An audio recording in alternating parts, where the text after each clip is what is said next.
الله على النبي الكريم رب اشرح لي صدري ويسر لي أمري واحلل عقدة من لساني يفقهوا قولي۔ پہلے میں آپ سے بات کرتا ہوں، پھر میں آپ کو بتاؤں گا کہ غیر مسلموں کے ساتھ کیا معاملہ ہے۔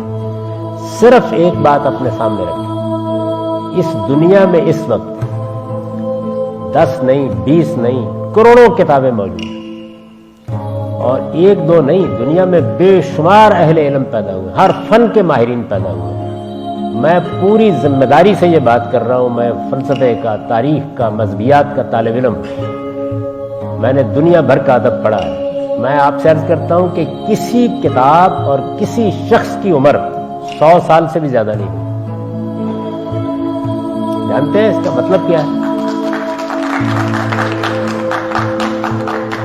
یعنی 40-50 سال بھی نہیں گزرتے کہ یہ واضح ہونا شروع ہو جاتا ہے کہ آدمی نے یہاں غلطی کی، کتاب میں یہ معلومات ٹھیک نہیں ہے، اس میں یہ دعویٰ ٹھیک نہیں کیا گیا، اس میں یہ بات صحیح نہیں بتائی گئی۔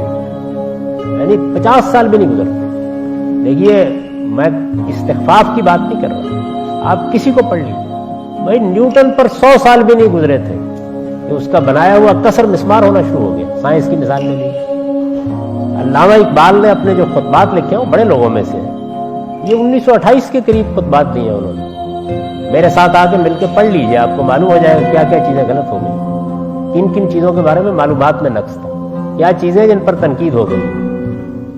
تو جب آپ قرآن مجید کو پڑھیں تو دنیا کی کتابوں کے بارے میں اور ان کی زندگی کے بارے میں یہ جان کر ذرا پڑھ کر دیکھیے، اور پھر اس کتاب کی کسی ایک چیز کو مار کر دکھائیے۔